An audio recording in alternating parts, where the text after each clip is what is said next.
You have just tapped into the Christian Life Coach Collective, and I'm your host, Laura Malone. I'm here to equip and encourage coaches in skills, business, personal life, and faith. I believe you're already 100% worthy and capable, and you're called for such a time as this. So let's get you walking it out with courage and confidence so you can be an amazing coach who sees transformation and great results in both your life and the lives around you. Let's get started. Welcome back to Christian Life Coach Collective, where all the coaches get in the know and commit to grow. So today we are tackling a struggle that we all face throughout our lives, but especially when we step into leadership, coaching, or a role with any type of higher responsibility, accountability, visibility. So think about this. When was the last time that you felt like you were not good enough? Like at any moment, somebody's going to figure out you do not belong here. You are not enough. You don't know what you're talking about. You should step out of the limelight, put down the mic, because you're totally not qualified. It might have been a couple hours ago. It might have been 2 months ago when you were doing this big thing, right? But regardless, you are not alone in it. This imposter syndrome thing and this self-doubt, it affects even the most accomplished people that you wouldn't suspect it of, right? The CEOs, the famous athletes, world-renowned speakers, all of the established leaders and authors that you follow. Or you could, let's go back to the Bible, check out Moses and Exodus 4:10, telling God, like, I'm not eloquent enough. Jeremiah in 1:6 saying, he's too young. Sarah laughing at becoming pregnant because she's too old.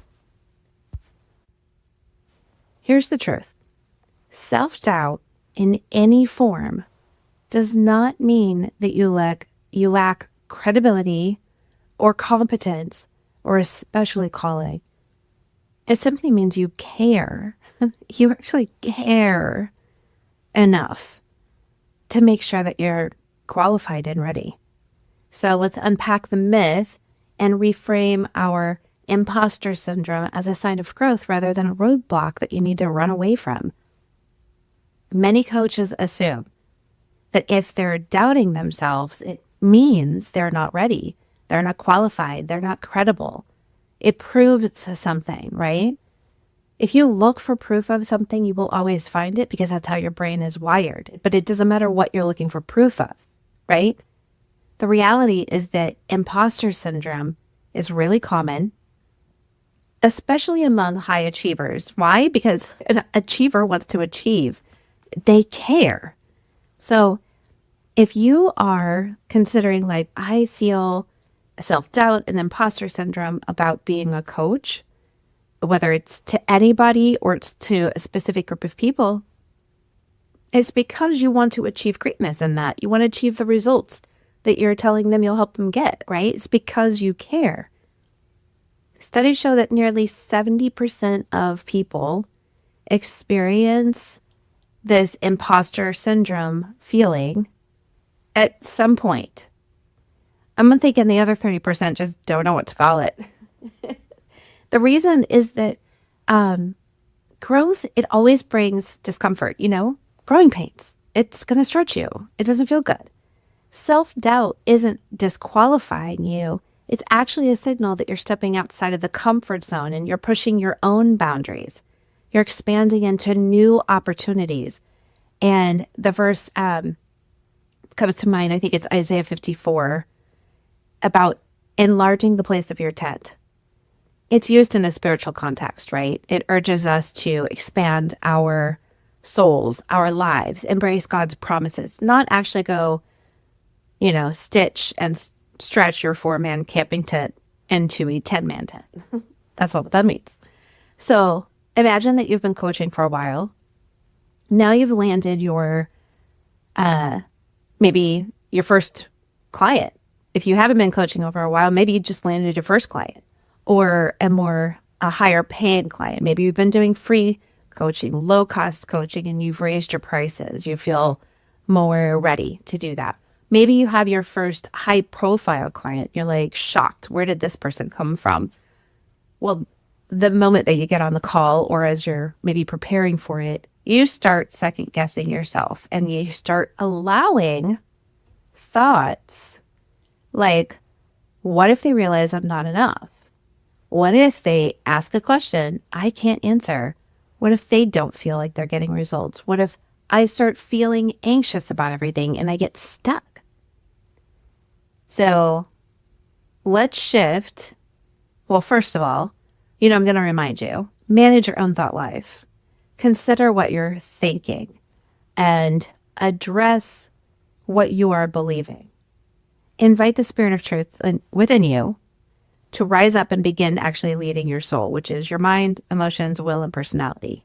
Start to lead yourself well and coach yourself or get a coach to help you manage this. Like, I'm a coach for coaches, right? There are coaches out there that can help you as a coach be a better coach. How to get out of your head so that you can be in your clients, because that's what they're paying you for. But now let's shift your what if mindset to how. And instead of being reactive to your fear, be proactive about knowing what you can and will offer, and then get creative about how you will do it. So let's stop being reactive and become proactive and creative. Because when you're operating in fear, you're trying to push away from the shore of everything you're afraid might happen, whether it's real or perceived. But at some point, after leaving the shore and paddling away in your boat, you have to turn around and start paddling towards something. So that means you have to go find a horizon, decide that's what I'm moving towards, and then figure out the how of how you'll get there so you can start paddling towards something. So instead of those what ifs, I want you to reframe them to be proactive and creative. How will I show up and be fully available on this call for my client? How will I respond if I don't know the answer to a question? How will I encourage them to continue taking right action for themselves if they don't seem to be getting results? How will I move forward in this session and keep the focus on my client? So instead of thinking, what if you just decide the answer and say, how? What if is that like driving while looking in the rearview mirror? And how is driving by looking through the windshield? One's going to get you in a wreck and one's going to get you where you want to go. So switch your what if into a how and decide how you'll do something instead of framing it in fear.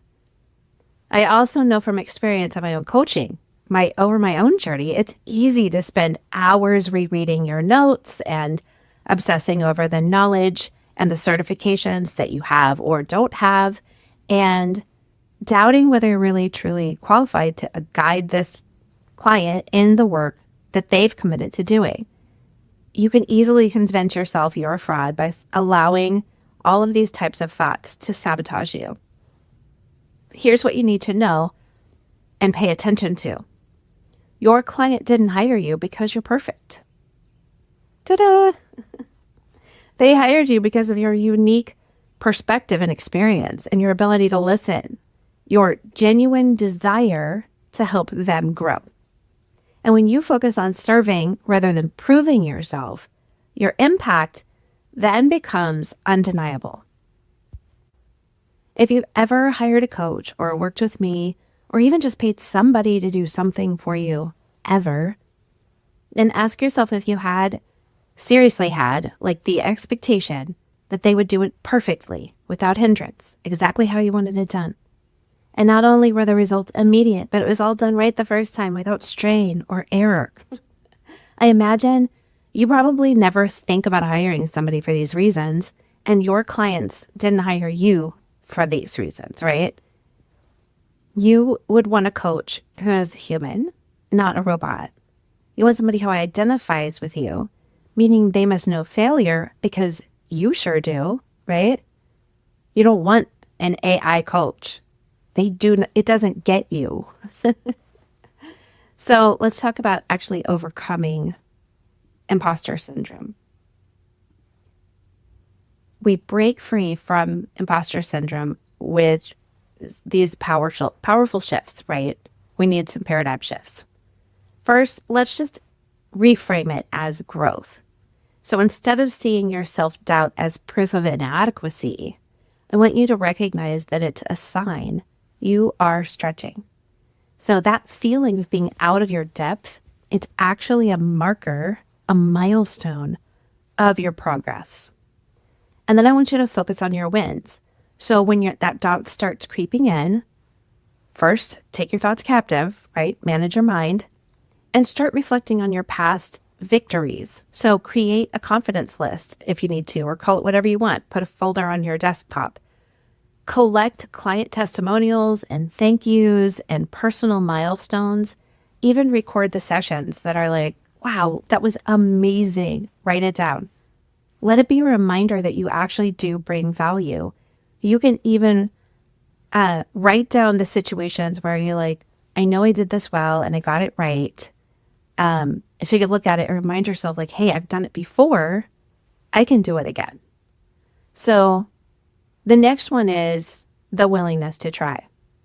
So I have a coaching formula we call the confidence cache, meaning a collection of something you store up, cash, not like cold hard money cash, right? So the first C is for confidence. And the explanation that confidence, it's actually just being willing to try, regardless of the risk of failure or success, with a belief that you're going to survive either way. So when you reframe confidence as just the willingness to show up and try, it really changes things. From this willingness, you take action. A is for action. Figure out what you need to do and then go do it. After taking action, you get a ton of C, clarity. No matter the outcome, clarity is a huge win. And when you have clarity, you can figure out the how from your hindsight. How you did something is going to become a game changer for the next action that you take. And if you figure out how after you took action, because you have hindsight and you look at it, assess it, and go, oh, that's how. You don't have how before you have confidence or take action or have clarity. You get how later. And finally, the E in cash is for emotions. And this is what you actually want. And not just any emotions, but the emotions of readiness, meaning certainty, competency, and courage. And many times what we're looking for that we call confidence is readiness. We are really wishing for certainty, which can't be guaranteed, competency, which actually has to get walked out, and courage, which is something that rises up along the way. So I want you to recognize that when you think you need confidence, you do, but it's not what you think it is. You're thinking that you need the emotion of readiness that comes like as a package, the container for certainty, competency, and courage. I'm telling you, all you need is the willingness to show up and try. That is confidence. It's pretty awesome when you reframe it this way. And then building confidence, the only way to truly overcome the self-doubt is actually by doing the work and doing this confidence cache, turning it into a cycle where the confidence that you do show up with, the willingness to show up and try, it does ultimately land you in a place of feeling more ready because you keep taking action. You keep doing it, and you actually do begin to feel more certain, more competent, and more courageous. You keep doing it. Confidence is willingness, and readiness is the emotion that's a byproduct of your willingness to show up, keep trying, do it all again, and let the experience speak for itself. I'm going to say one more thing, like just be kind to yourself. Like have some grace and compassion for you. You deserve it. You don't have to be perfect to make an impact. The best coaches aren't the ones who know it all. They're the ones who keep showing up, keep trying, and are willing to grow at the same time their clients are growing. So my challenge to you today is I want you to think about 3 moments where you made a difference for a client.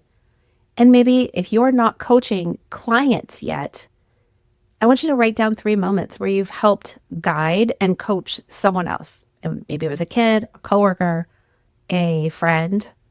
It doesn't matter who it is. If you're thinking about being a coach, then you are already coaching the people in your life that are right in front of you. Start writing down those moments.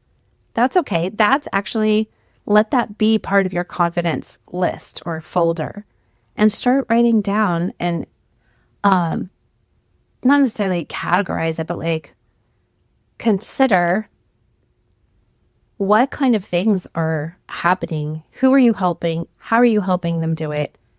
You don't have to write out a full journal, like 5 pages of what happened, but find a way to simply record it and capture it. If you don't do it simple, then you won't be consistent at it. So you don't even have to be able to remember all of the details later. You just need to know that there's some documentation that you are actually capable. You're making a difference.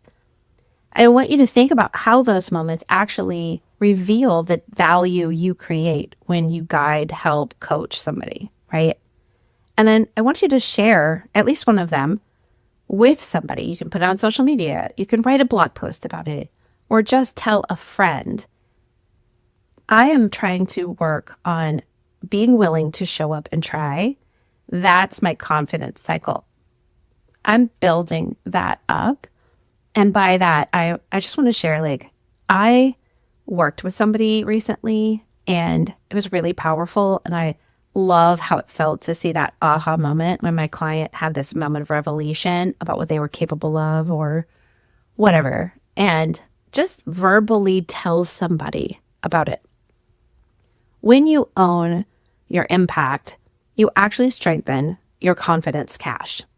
You will squash the imposter and eliminate the doubt over time, and you're going to inspire other people to do the same thing. So remember that even the most successful coaches wrestle with imposter syndrome and have to work through it, but the difference is that they don't let it define them. So keep showing up, keep learning, keep stepping into your purpose and your calling as a coach. Your journey in this, it matters.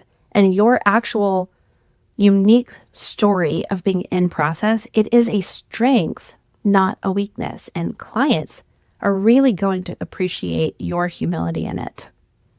Love you, friend. All things are possible. Everything's figure outable. And I'll talk to you next time.